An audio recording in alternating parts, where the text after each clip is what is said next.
This is Seagull in a low key. This is in the key of D major for all you lovely altos and lower voices.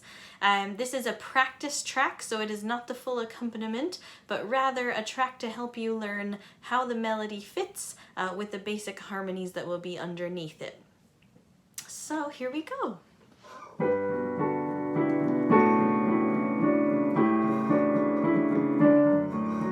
Seagull, oh seagull.